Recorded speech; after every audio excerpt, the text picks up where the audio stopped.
जय हिंद। अब तक हमने ये जाना है कि अल्फ़ाबेट क्या होते हैं, लेटर क्या होता है, वर्ड क्या होते हैं और सेंटेंस क्या होते हैं, ठीक है। और हमने साथ में ये भी देखा था कि जो हमारे पास अल्फ़ाबेट होता है उससे कितने साउंड निकलते हैं, है ना। जैसे वोवेल से कितने साउंड निकलते हैं, 20। वोवेल से 20 और कंसोनेंट से कितने, टोटल 24 साउंड निकलते हैं, ठीक है। वोवेल कितने हो जाते हैं, वोवेल कितने हैं, 5। और उसके बाद कंसोनेंट कितने हो जाएंगे, 21, ठीक है। लेटर से मिला के क्या बनता है, लेटर से क्या बनता है, वर्ड, और वर्ड से क्या बनता है, सेंटेंस बनता है। कल हमने यही देखा था ना सर कि यहाँ पे हमारे पास क्या हो जाए, लेटर, तो लेटर से क्या बनता है, वर्ड बनता है, वर्ड से क्या बनता है, सेंटेंस बनता है, वर्ड से क्या बनता है, सेंटेंस बनता है। लेटर से क्या बनता है, वर्ड, वर्ड से क्या बनता है, सेंटेंस। बात यहाँ तक कोई दिक्कत है, यहाँ तक बात एकदम क्लियर होना चाहिए, ठीक ना। अब सुनिए आगे, इसके आगे चलते हैं। देखिए अगर बात करते हैं लेटर की, तो लेटर में आपने देख लिया था कि वोवेल और कंसोनेंट में इसको डिवाइडेड किया गया है। उसी तरह से वर्ड की अगर बात करते हैं तो देखिए वर्ड के बारे में हम जब भी पढ़ते हैं तो हमारे पास, देखिए मैं वर्ड का एक छोटा सा एक्सप्लेनेशन और देने जाऊंगा। छोटा एक्सप्लेनेशन क्या होगा कि वर्ड के भी प्रकार होते हैं। पहली चीज़ तो ये है कि आप मुझे बता दीजिएगा कि आप पार्ट ऑफ स्पीच पढ़ते हैं, क्या पढ़ते हैं, parts of speech. Part of speech में क्या क्या चीज़ें होती हैं, नाउन होता है, प्रोनाउन होता है, एडजेक्टिव होता है, वर्ब होता है, एडवर्ब होता है, प्रीपोजिशन होता है, कंजक्शन होता है, इंटरजेक्शन होता है। ये है क्या, इसमें इस्तेमाल होने वाली जितने भी चीज़ें हैं वो वर्ड हैं। क्या है सर, वर्ड है। पार्ट ऑफ स्पीच में जो भी हमने मतलब 9 जो हमारे पास जो चैप्टर होते हैं 8-9, उनको जब पढ़ते हैं तो वही तो वर्ड हैं, तो उनके बारे में हमें स्टडी करना होता है। तो ये अलग हो गया कि नहीं, मतलब कि नाउन क्या है और प्लस क्या, प्रोनाउन क्या है, आपका एडजेक्टिव क्या है, आपके वर्ब क्या है, ये अलग टॉपिक है। और इसको हम कहाँ पढ़ेंगे, इसको हम पढ़ेंगे पार्ट ऑफ स्पीच में। लेकिन इसको पढ़ने से पहले हम यहाँ पे आएंगे और यहाँ पे आकर के यह देखेंगे कि वर्ड में क्या क्या चीज़ें हो सकती हैं और वर्ड कितने प्रकार के होते हैं, ठीक है। सुनना ध्यान से, अच्छे से, एकदम ज़बरदस्त तरीके से। पहली चीज़ तो यह है कि एक नॉर्मल वर्ड होता है। क्या होता है sir, normal word. Normal word जो होते हैं वो ज़्यादा लेटर के नहीं होते हैं। नॉर्मल वर्ड जो होते हैं वो ज़्यादा लेटर के नहीं होते हैं, वो 5 या 6 लेटर के होते हैं, 5 या 6 लेटर के होते हैं। जैसे मान लीजिए कि मैंने लिख दिया इस्माइल। इस्माइल एक क्रिया है, इसमें कितने शब्द आ रहे हैं और कितने अक्षर आ रहे हैं, 5 आ रहे हैं। जैसे मान लीजिए कि मैंने बिग लिख दिया, मैंने थिन लिख दिया, मैंने क्या लिख दिया, थिन लिख दिया, मैंने लिख दिया रैट। ये बताइए इसमें जितने भी शब्द मैं लिख रहा हूँ ये कम अक्षरों वाले हैं। क्या हैं, कम अक्षरों वाले हैं। कम अक्षरों वाले जो वर्ड होते हैं बिल्कुल नॉर्मल वर्ड कहलाते हैं, ठीक है। अच्छा, उसके बाद आता है साइलाब्लेज word. Syllables word, syllables word क्या होते हैं, जिसमें मोर देन 6 लेटर होता है। मतलब यह है कि ऐसे ये होते हैं सिलेबस। साइलाब्लेज जो वर्ड होते हैं वो ऐसे वर्ड होते हैं जिसमें लेटरों की संख्या बहुत बड़ी बड़ी होती है, ज़्यादा होते हैं। जैसे मान लीजिए मैं यहाँ पे एग्जांपल दे रहा हूँ। जैसे मैंने कह दिया इंटेलिजेंट, मैंने क्या कह दिया, इंटेलिजेंट। मैंने कह दिया क्या चीज़, ब्यूटीफुल। मैंने कह दिया क्या चीज़, करेजियस। मैंने कह दिया क्या चीज़, करेजियस। बताइए इसमें जो ये भी तो वर्ड है, ये भी वर्ड है, ये भी वर्ड है कि नहीं है, ये वर्ड है ना। जैसे एंटरप्रेन्योर्स कितना बड़ा है, बहुत बड़े बड़े हैं ना ये चीज़। चलिए तो आप बताइएगा कि इसमें जो लेटर आ रहे हैं वो कितने आ रहे हैं, बहुत ज़्यादा आ रहे हैं ना। तो बहुत बड़ा बहुत ज़्यादा लेटर वाला जो वर्ड होता है वह वर्ड क्या होता है सर, वो साइलाब्लेज होता है। क्या होता है, साइलाब्लेज होता है। सिंपल कम अक्षरों वाला जो शब्द होता है वो नॉर्मल होता है, सिंपल वर्ड कहते हैं उसको। क्या कहते हैं, नॉर्मल या सिंपल वर्ड होता है। और साइलाब्लेज वर्ड कौन होता है, जिसमें अक्षरों की संख्या क्या होती है, बहुत ज़्यादा होती है। बात समझ में आ रही है, हम बात किसकी कर रहे हैं, वर्ड की कर रहे हैं, ठीक ना। आगे देखिएगा, तो नॉर्मल हो गया, साइलाब्लेज हो गया। अब देखिएगा इसी में आगे आता है हमारे पास में फ्रेज वर्ड। क्या आता है, फ्रेजल वर्ड आता है। ध्यान से समझना, फ्रेजल वर्ड। फ्रेजल वर्ड क्या होते हैं, फ्रेजल वर्ड देखिए, फ्रेजल वर्ड क्या होता है, ये ऐसे जो वर्ड होते हैं कि ये एक वाक्य की तरह होते हैं, है ना, एक वाक्य की तरह होते हैं। और ये फ्रेजल वर्ड जो होते हैं इनका जो अर्थ होता है वो मूल नहीं होता। मतलब यह है कि ये ऐसे वर्ड होते हैं, ऐसे वर्ड यहाँ पे होते हैं जो क्या होते हैं, उनका जो अर्थ होता है वो मूल जो अर्थ है उससे बिल्कुल क्या होता है, अलग होता है। मूल चीज से बिल्कुल उसका क्या होता है, अलग होता है। जैसे मान लीजिए कि मैंने एक यहाँ पे वर्ड लिख दिया, जैसे मैंने लिख दिया all in all, all in all लिख दिया मैंने। ऑल इन ऑल में कितने आपको दिख रहे हैं, यहाँ पे वर्ड कितने दिख रहे हैं, 3, 1 2 3 दिख रहे हैं, लेकिन काम करेंगे किसका, एक ही का। समझ में आ रही बात, एक ही का काम करेंगे। अब देखिए फ्रेजल वर्ड का मैं बता रहा हूं कि ऐसे वर्ड जो क्या होते हैं, मूल अर्थ से भिन्न अर्थ प्रकट करते हैं, जो मूल अर्थ से क्या करते हैं, भिन्न अर्थ प्रकट करते हैं, उन्हें क्या कहा जाता है, फ्रेजल वर्ड कहा जाता है। सुनिएगा ध्यान से, जैसे ऑल इन ऑल का मतलब क्या होगा, ऑल माने सब, इन माने में, ऑल माने सब, ऑल इन ऑल का मतलब सब में सब, इसका मूल अर्थ यही ना होगा, लेकिन इसका अर्थ होगा सर्वे सर्वा। इसका अर्थ क्या होगा, सर्वे सर्वा। इसका अर्थ क्या होगा सर जी, सर्वे सर्वा अर्थ होगा। इसका अर्थ क्या होगा, सर्वे सर्वा होगा। तो बताइए इसका अर्थ बिल्कुल क्या हो रहा है, इस वाले से बिल्कुल क्या हो रहा है, अलग। जैसे एक और मैं वर्ड रख रहा हूं, जैसे ये व्हाइट एलिफेंट मैंने लिख दिया, ये व्हाइट एलिफेंट। ये व्हाइट एलिफेंट का मतलब क्या होता है, ये व्हाइट एलिफेंट का मतलब क्या होगा, आपका अर्थ निकालेंगे तो इसका मतलब होगा कि एक सफेद हाथी, यही ना इसका अर्थ होगा। लेकिन इसका यह मतलब नहीं होगा, इसका मतलब होगा अत्यधिक खर्चीली वस्तु। क्लियर है कि नहीं, क्लियर है। तो आप क्या समझ पा रहे हैं कि ऑल इन ऑल का जो मेन मतलब है वह अर्थ यहाँ पे नहीं लिखा गया, उससे भिन्न यहाँ पे अर्थ निकल रहा है। उसी तरह से ये व्हाइट एलिफेंट का जो मूल अर्थ है वो यहाँ पे नहीं आ रहा है, इसका कुछ और ही अर्थ निकल कर आ रहा है। समझ रहे हैं ना। जैसे मैंने एक और लिखा, a bed of roses, a bed of roses. अब इसका मतलब क्या होगा बताइए, कह रहा है कि ए माने एक, बेड माने होता है बिस्तर, रोज माने होता है गुलाब का। इसका कह रहा है कि मतलब क्या होगा, फूलों की सेज होगा। इसका मतलब क्या होगा, फूलों की सेज। मूल अर्थ क्या निकला, फूलों की सेज, लेकिन इसका असल में मतलब होगा सुख में होना। इसका असल में क्या मतलब होगा, सुख में होना। तो बताइएगा ये कैसे। पहली चीज तो यह है कि जितने भी फ्रेजल वर्ड होते हैं इसमें 1 2 शब्द नहीं होता, एक शब्द नहीं होता, एक से अधिक होते हैं। 2 होंगे, 3 होंगे, 4 होंगे, 5 होंगे, ऐसे शब्द होंगे और मिल करके काम किसका करेंगे, एक चीज का काम करेंगे। तो यहाँ पे ये जो होते हैं इनको क्या कहा जाता है सर, फ्रेजल वर्ड कहा जाता है। कोई दिक्कत यहाँ पे नहीं ना। फ्रेजल के बाद आता है हमारे पास में कंपाउंड वर्ड। कैसा word, compound word. Compound word क्या होता है, देखिएगा कंपाउंड वर्ड जो होते हैं इनको कहते हैं संयुक्त शब्द। संयुक्त शब्द में शब्दों की संख्या 2 3 होती है, लेकिन इंडिकेट सिर्फ एक को करता है। मतलब यहाँ पे क्या होता है कि शब्दों की संख्या कट होगी, 2 या 3 होगी, और ये भाव कितने का देगा, 1 का देगा। जैसे मान लीजिए कि मैंने लिखा सिस्टर इन लॉ, मैंने क्या लिख दिया, सिस्टर इन लॉ। यहाँ पे देखिएगा सिस्टर इन लॉ लिखा गया है, इसमें कितने शब्द दिख रहे हैं हमको, 3 शब्द दिख रहे हैं, लेकिन इसका मतलब क्या होगा, एक ही होगा ना, साली का होगा, इसका मतलब साली होगा।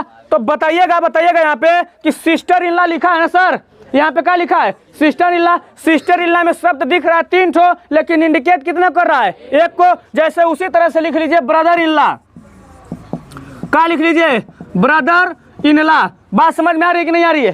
तो बताइए इसका मतलब साला होगा या बहनोई होगा या जीजा होगा, यही ना होगा।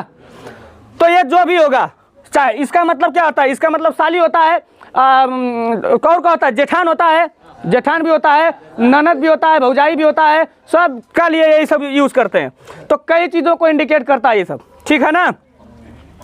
अब यहाँ पे क्या समझ में आ रहा है आपको कि यहाँ पे कंपाउंड वर्ड क्या होते हैं, ऐसे वर्ड होते हैं, ऐसे वर्ड होते हैं जो क्या करते हैं सर, जो क्या करते हैं, यहाँ पे 2 3 शब्द होते हैं, ये मिल करके कितने का बोध कराते हैं, एक ही चीज का बोध कराते हैं, इंडिकेट सिर्फ एक चीज को करते हैं। तो ऐसे चीजों क्या कहा जाता है, कंपाउंड वर्ड। क्लियर है। और यहाँ पे फ्रेज का मतलब क्या होगा कि जब कोई वर्ड किसी दूसरे वर्ड के साथ जुड़ेगा और उसका अर्थ ही क्या हो जाएगा, बदल जाएगा, उसका अर्थ क्या हो जाएगा, बदल जाएगा। अच्छा जैसे मान लीजिए कि मैं यहाँ पे सेंटेंस एक रखने जा रहा हूँ मैं, जैसे मान लीजिए कि मैं यहाँ पे एक सेंटेंस रख रहा हूँ, ब्रिंग लिख दिया मैंने, सेंटेंस क्या लिख दिया, ब्रिंग लिख दिया। ब्रिंग माने क्या होता है, ब्रिंग माने होता है लाना, और अप माने क्या होता है, अप माने क्या होता है, ऊपर होता है ना, अप माने ऊपर। अब दोनों को जोड़ दिया हमने, दोनों को जोड़ दिया, क्या हो गया, bring up. Bring up, bring up का मतलब होता है पालन पोषण करना, पालन पोषण करना। अब यहाँ पे ये चीज क्या समझ में आ रहा है यार, ये जो दो वर्ड हैं, ये दो वर्ड मिले और मिल करके इसका अर्थ ही क्या कर दिए, बदल दिए। तो ऐसे वर्ड को भी किसके अंतर्गत रखा जाता है, फ्रेजल वर्ड के अंतर्गत रखा जाता है। बात क्लियर है कि नहीं क्लियर है। और यहाँ पे कंपाउंड के बारे में आपने जान लिया, बात समझ में आ रही है एकदम, कोई दिक्कत। Normal word, syllables word, phrasal word, compound word, यहाँ तक कोई दिक्कत है। तो वर्ड के कितने प्रकार हो जाएंगे यहाँ पे, ठीक है ना। तो सुनिएगा, वर्ड जो होंगे जिसमें कम अक्षर वाले होंगे, कम अक्षर वाले जो वर्ड होते हैं वो क्या कहलाते हैं, नॉर्मल या बिल्कुल क्या सिंपल, नॉर्मल या सिंपल जो है कि वर्ड कहलाते हैं। और यहाँ पे साइलाब्लेज क्या होता है, जिसमें लेटर की संख्या बहुत क्या होती है, ज्यादा होती है, या कम से कम 6-7 हो, 6-7 से बेसी वाले जितने भी होंगे वो सब क्या कहलाते हैं, यहाँ पे देख लीजिए क्या कहलाते हैं, साइलाब्लेज। फ्रेजल वर्ड कौन कहलाते हैं, जिन वर्ड में तो कि दूसरे वर्ड के साथ जुड़ करके, जब कोई वर्ड किसी दूसरे वर्ड के साथ जुड़ करके उसका अर्थ ही क्या कर देता है, बदल देता है। जब कोई वर्ड किसी दूसरे वर्ड से मिल करके उसका क्या कर दे, अर्थ बदल दे, ऐसे वर्ड को क्या कहते हैं, फ्रेजल वर्ड। जैसे यहाँ पर भी एग्जाम्पल मैंने आपको दिखा दिया, जैसे और एग्जाम्पल ले लीजिए। जैसे एक बात बताइएगा, पुट माने क्या होता है, पुट माने क्या होता है, रखना, और आन माने क्या होता है, पर, आन माने क्या होता है, पर। अब दोनों को जोड़ दिया हमने, पुट आन कर दिया, क्या कर दिया, पुट आन। पुट आन का मतलब क्या हो जाएगा, पहनना। पुट आन का मतलब क्या हो जाएगा, पहनना। तो क्या हो रहा है यहाँ पे, जब कोई वर्ड किसी दूसरे वर्ड के साथ में क्या कर रहा है, जुड़ रहा है, इसका अर्थ ही क्या हो जा रहा है, बदल जा रहा है। ऐसा वर्ड क्या होता है, फ्रेजल वर्ड होता है। क्लियर है। और जब 2 या 3 शब्द मिले लेकिन इंडिकेट कितने को करे, एक ही को करे, उसको क्या कहते हैं, कंपाउंड वर्ड कहते हैं। क्लियर है कि नहीं क्लियर है। इसमें और एग्जांपल आ जाएंगे, जैसे father in law, mother in law, sister in law, brother in law, step mother, step father, step brother, step sister. और उसके बाद में और कहा जाएगा, जैसे कि passers by, passer by. Passer by का मतलब क्या होता है, राहगीर। पासर बाई का मतलब क्या होता है, राहगीर। Commander in chief, chief minister, prime minister. बताइए, प्राइम मिनिस्टर में 2 वर्ड आ रहा है, एक आ रहा है प्राइम और एक आ रहा है मिनिस्टर।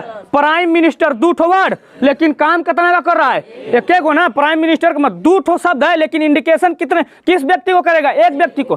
प्राइम मिनिस्टर में 2 शब्द, लेकिन इंडिकेट एक को।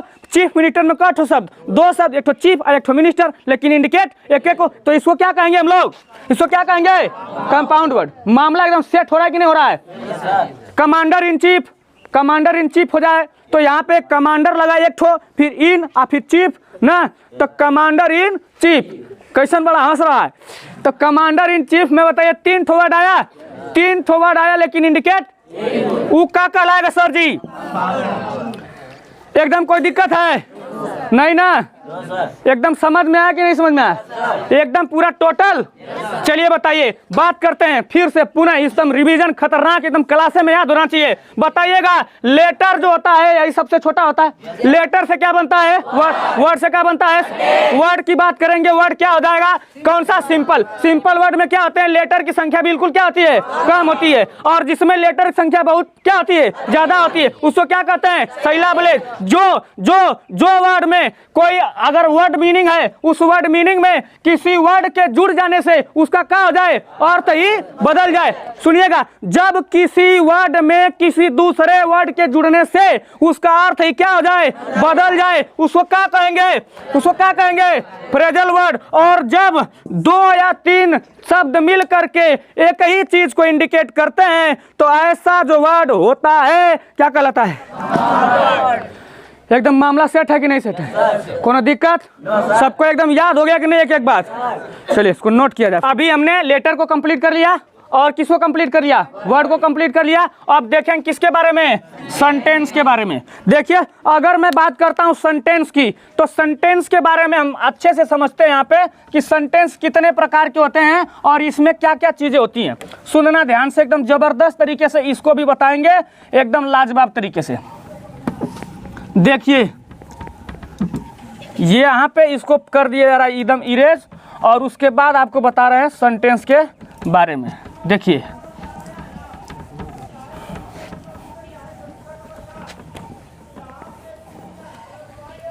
हो गया इरेज। सुनिएगा ध्यान से, लेटर से बना क्या चीज? वर्ड। वर्ड से क्या बना? सेंटेंस।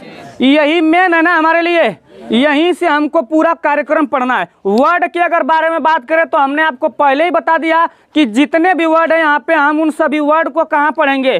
पार्ट ऑफ स्पीच में पढ़ेंगे। कभी नाउन के रूप में, कभी वर्ब के रूप में, कभी एडजेक्टिव के रूप में, कभी प्रीपोजिशन के रूप में, तो कंजक्शन के रूप में, तो इंटरजेक्शन के रूप में, एकदम फलाना फलाना के रूप में बहुत सारा होगा। उस सब को एकदम पढ़ेंगे, एकदम पूरा एकदम खुलियार के पूरा एकदम जो है कि आपको उसको दे दिया जाएगा एकदम जो व्यवस्थित तरीका से। समझ रहे हैं ना टकलू भैया? ठीक है, जान लीजिए किसके बारे में? सेंटेंस के बारे में। सेंटेंस मुख्य रूप से कई प्रकार का होता है? 5 प्रकार का होता है। कई प्रकार का? 5 प्रकार का। सर जी पहला नंबर पे कौन आ जाएगा सर? तो याद रखना, फर्स्ट नंबर पे आ जाएगा हमारे पास में असर्टिव सेंटेंस। फर्स्ट नंबर पे क्या आ जाएगा? Assertive sentence. असर्टिव सेंटेंस क्या होता है? साधारण वाक्य। असर्टिव सेंटेंस का मतलब क्या? साधारण वाक्य। आप इसी को सिंपल सेंटेंस भी कह सकते हैं। क्या कह सकते हैं? सिंपल सेंटेंस भी कह सकते हैं। और इसमें 2 चीजें होती हैं। कितनी चीजें होती हैं? 2 चीजें। एक होता है कौन चीज? अफर्मेटिव। एक क्या होता है सर जी? अफर्मेटिव। और एक कौन हो जाएगा? निगेटिव हो जाएगा। एक कौन हो जाएगा?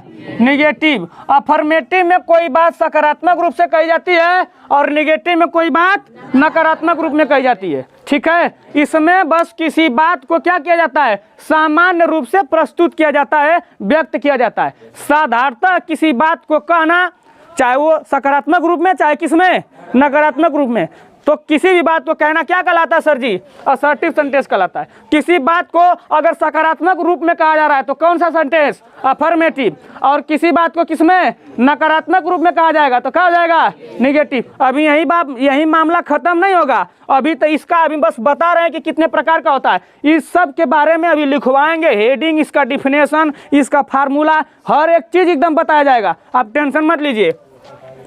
दूसरा नंबर पर आता है हमारे पास में कौन सा? तो आता है इंट्रोगेटिव सेंटेंस। कौन सा सेंटेंस? इंट्रोगेटिव। बात किसकी कर रहे हैं हम लोग? अब सेंटेंस की बात कर रहे हैं। तो हमारे पास दूसरे नंबर पर आता है कौन सा? Interrogative sentence. इंट्रोगेटिव सेंटेंस कौन होते हैं? वे सेंटेंस जिनसे किसका बोध होता है? प्रश्न पूछे जाने का बोध होता है, या जो प्रश्न पूछने के काम में आते हैं उन्हें क्या कहा जाता है? इंट्रोगेटिव सेंटेंस कहा जाता है। और ये भी कितने प्रकार के हो जाएंगे? 2 प्रकार के। एक होता है हमारा कौन सा? Close type. Close type. और एक होता है कौन सा? Open type. एक होता है कौन सा? Open type. इसी को कहते हैं हम लोग WS type. WS type. WS type का मतलब क्या? मतलब यहाँ पे क्वेश्चन आएगा WS से। जैसे यहाँ पे व्हाट आ जाएगा, जैसे व्हेन आ जाएगा, जैसे वाई आ जाएगा, जैसे कि वेयर आ जाएगा, ऐसा करके, जैसे कि हु आ जाएगा। तो कुल में WS WS WS WS WS आ रहा है कि नहीं आ रहा है? ऐसा टाइप का। इसमें मतलब क्या होगा कि प्रश्नवाचक शब्द आएंगे इस तरह के। समझ में आ रही बात? और ले लीजिए विच ले लीजिए, देखा फिर WH आ गया।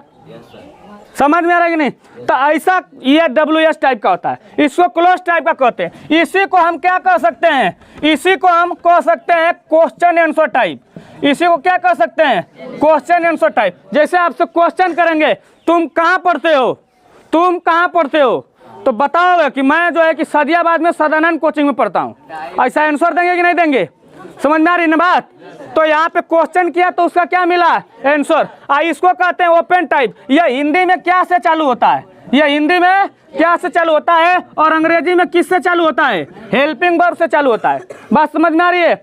ऐसा सेंटेंस जो प्रश्न पूछे जाने का काम करे, हिंदी में क्या से प्रारंभ हो और अंग्रेजी में हेल्पिंग वर्ब से प्रारंभ हो, जैसे is, am, are, was, were, do, does इत्यादि। तो इन सब से प्रारंभ होगा तो ओपन टाइप कहेंगे। इसी को कहा जाता है यस नो टाइप। इसी को क्या कहा जाता है? Yes no type. Yes no type कहाँ कहा जाता है? टाइपर लिख दिया। यस नो टाइप कहाँ कहा जाता है इसको? क्योंकि जब इसमें कोई सवाल करता है तो उसका जवाब या तो यस में दिया जाता है या तो नो में दिया जाता है। जैसे आपसे पूछें कि क्या आप सेव खाते हैं, तो आपका जवाब क्या होगा? या तो कहेंगे यस या तो कहेंगे नो। अब ऐसा थोड़ी है कि आपसे पूछेंगे कि बताइए क्या आप सेव खाते हैं और आप कहें कि मैं दिल्ली जा रहा हूं। मतलब आपसे जो जैसा सवाल पूछा जाए जवाब भी कैसा होगा, वैसा होगा। तो यहाँ पे जब भी सवाल पूछा जाएगा तो इसका जवाब किस में मिलेगा, यस या नो में मिलेगा, ठीक है ना। तो सर यहाँ पे ये हमारे पास इंट्रोगेटिव सेंटेंस कितने प्रकार से है, 2 प्रकार से हो जाएगा। क्लियर है एकदम, यहाँ पे कोई दिक्कत नहीं होना चाहिए। तीसरे नंबर पर आते हैं सर, तीसरा नंबर पर आइए। तीसरे नंबर पर हमारे सामने आ जाता है कौन सा सेंटेंस, इंपरेटिव सेंटेंस। कौन सा sentence, imperative sentence. Imperative sentence में आप ध्यान रखना, इसमें एडवाइज होता है। क्या होता है, एडवाइज होता है, इसमें ऑर्डर होता है और इसी में रिक्वेस्ट भी होता है। इसी में क्या होता है, रिक्वेस्ट होता है। एडवाइस का मतलब कोई अच्छी बात आपको कही जाए, जैसे कि समय का सदुपयोग करो, अपना समय बर्बाद मत करो, यातायात के नियमों का पालन करो, देश के तिरंगे का सम्मान करो। तो यहाँ पे ये सब क्या हो रही है, एडवाइस दी जा रही है। ऑर्डर में क्या है, बाहर जाओ, बैठ जाओ, चुप रहो, शांत रहो, फूलों को पानी दो, इधर आओ, एक गिलास पानी लाओ, इस तरह की चीजें क्या हो जाएगा, ये सब ऑर्डर हो जाएगा, ठीक है। अक्सर सीनियर लोग जूनियर को क्या दिया करते हैं, ऑर्डर देते हैं। तो यहाँ पे ऑर्डर होगा। रिक्वेस्ट में क्या होगा, रिक्वेस्ट में प्लीज मेरी मदद कर दीजिए, प्लीज मुझे 10 रुपया दे दीजिए, प्लीज आप लोग फीस दे दीजिए, ठीक है। ऐसा सेंटेंस मतलब यहाँ पे जब भी रिक्वेस्ट किसी से की जाती है, इसमें ज्यादातर जुड़ा रहेगा, रिक्वेस्ट में प्लीज जुड़ा रहेगा या तो काइंडली जुड़ा रहेगा, ठीक है ना। समझ में आ रही है कि नहीं समझ में आ रही बात, ठीक है। तो यहाँ पे क्या होता है, 3 चीजें होती हैं, एडवाइज, ऑर्डर और क्या हो जाएगा, रिक्वेस्ट हो जाएगा। मामला एकदम सेट है। अगर मैं चौथे नंबर पे बात करता हूं तो यहाँ पे आ जाएगा एकदम एक्सक्लेमेटरी सेंटेंस। कौन सा sentence, exclamatory sentence. Exclamatory sentence में क्या होता है, एकदम आश्चर्यजनक बातें इसके अंतर्गत कही जाती हैं। कैसी बातें, आश्चर्यजनक बातें। आश्चर्यजनक बातें जब किसी भी हम ऐसी चीज़ों को देख लेते हैं जो बिल्कुल असाधारण होती है, ऐसी चीज़ को मतलब देख के ऐसा आश्चर्यजनक भाव आपके जब दिमाग में आ जाता है तो आप क्या कहते हैं कि हाँ एकदम आश्चर्यचकित हो जाते हैं। एकदम जा रहे हैं एकदम रास्ता पर और कोनो एकदम बहुत लड़का कुल देखता है, कोनो बहुत टॉप लड़की जा रही है एकदम जो है कि, तो उसको देख के क्या करते हैं कि अरे वाह कितना जो है कि ज़बरदस्त सुंदर एकदम है, वाह कितनी सुंदर है, ऐसा बोलता है सब ना, नहीं बोलता है, बड़ा शरीफ हो तुम तो, ठीक है। तो आश्चर्यजनक बातें जब होंगी, मतलब जब कोई आप ऐसी चीज को देख लीजिए कि उसको देखने के बाद आपकी मनोदशा ही बदल जाए, एकदम आपके अंदर आश्चर्यजनक भाव आ जाए, और जब आश्चर्यजनक भाव आ जाए और तब आप जो सेंटेंस बोलते हैं तब कौन सा सेंटेंस निकलता है, एक्सक्लेमेटरी सेंटेंस निकलता है।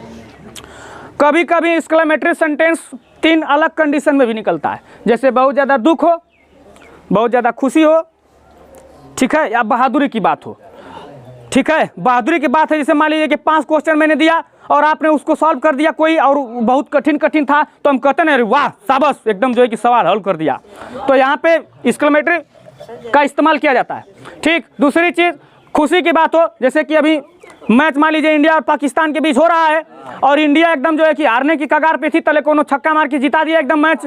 अब एकदम आश्चर्यचकित हो जाएंगे, एकदम खुश हो जाएंगे, एकदम चिल्लाएंगे उर्रा हम लोग मैच जीत गए, है ना। तो वहाँ पे भाई वहाँ भी एक्सक्लेमेटरी सेंटेंस यूज हो रहा है। और दुख की बात हो जाए, दुख की बात जैसे कि कोनो मर जाता है तो हाय माई हाय बाप ये करते हैं ना जो, तो वहाँ पे जब दुख की बात होती है तो वहाँ पे जैसे एलास वगैरह हो गया, हुस हो गया, आउच हो गया, ऊ हो गया, ये सब जितना भी वर्ड आता है वो सब क्या होता है सर, यहाँ पे एक्सक्लेमेटरी होते हैं और उसको जुड़ जाने से वो सेंटेंस क्या बन जाता है, एक्सक्लेमेटरी सेंटेंस बन जाता है। एकदम बात क्लियर है कि नहीं क्लियर है। अब हमारे पास 5वें नंबर पर आता है ऑप्टेटिव सेंटेंस। अभी हम इन सब चीज़ों को एकदम समझा रहे हैं, इसका डेमो दे रहे हैं और इन सभी के बारे में अभी लिखेंगे, इसका डिफिनेशन, परिभाषा, इसका एक एक चीज़ पूरा निचोड़ करके लिखवाया जाएगा, इसका फार्मूला भी होगा, इसमें टाइप चलेगी, ठीक है। एक्सक्लेमेटरी सेंटेंस क्या होता है, अरे सॉरी यहाँ पे ऑप्टेटिव सेंटेंस क्या होगा, इच्छा बोधक वाक्य। इच्छा बोधक वाक्य का मतलब क्या होगा, अपनी इच्छा को व्यक्त करना। अब अपनी इच्छा को व्यक्त किया जाएगा तो इसमें क्या क्या चीज़ें होंगी, इसमें विश होता है। विश माने क्या, इच्छा। जैसे हमारी इच्छा, जैसे मैंने कहा कि भगवान करे आप पास हो जाए, ये हमारी क्या है, इच्छा है, ठीक है। इसमें ब्लेज आता है, क्या आता है सर जी, ब्लेज। ब्लेज का मतलब क्या, आशीर्वाद, जैसे कि मतलब कि सदा सुखी रहो, जुग जुग जियो, परीक्षा में पास हो जाओ, 100 नंबर लेकर आओ, आशीर्वाद दे रहा है, तो वहाँ पे क्या हो जाएगा, ब्लेज हो जाएगा, ठीक है। प्रे आ जाता है, इसमें क्या आ जाता है सर जी, प्रे। प्रे में क्या होता है, प्रार्थना करना, ठीक है, प्रार्थना। जैसे कि भगवान करे जब भगवान करें, मतलब भगवान को कोई बात गॉड लगा कि जब सेंटेंस कहा जाता है वहाँ पे, जैसे कि भगवान करें आप पास हो जाएं, लेकिन यहाँ पे भगवान, जैसे भगवान को सब्जेक्ट के रूप में जब दर्शाया गया, जैसे कि भगवान तुम्हारी मदद करे, भगवान तुम्हारा भला करे ना, तो इस तरह की जब बातें होती हैं तो वहाँ पे क्या हो जाता है सर जी, प्रे होता है। क्या होता है? प्रे हो जाता है। क्लियर है? और एक इसमें आता है कर्स। क्या आता है? कर्स। कर्स में क्या होता है? अभिशाप होता है। जैसे कि भगवान करे तू मर जाए, भगवान करे तोरा कीड़े पड़े। देखिए गांव में क्या होता है, गांव में जैसे कि लड़ाई झगड़ा होता है ना, तो गांव में जब झगड़ा होता है और स्पेशली जो हमारे देहात की महिलाएं हैं वो जो जब गांव में झगड़ा होता है तो गांव की जो महिलाएं हैं ना, एक एक नंबर का ऑप्टेटिव सेंटेंस बोलती हैं सब, एकदम एक नंबर का जो गाड़ी ओरी देती हैं सब। ये टोटल क्या होता है सर, एक नंबर का ऑप्टेटिव सेंटेंस इनको आता है। अब एकदम कि तुमको ये हो जाए, तुमको वो हो जाए, अब क्या मैं बताऊं कि क्या क्या वो सब बोलती हैं। ठीक है, अब आप वहीं पर जाइए और कह दीजिए दादी स्टॉप स्टॉप, शांत हो जाइए। पहले तो आप ही बताइए कि आप जो बोल रही थी वो कौन सेंटेंस है। उस दादी को पता नहीं कि हम ऑप्टेटिव सेंटेंस बोल रहे थे, है ना?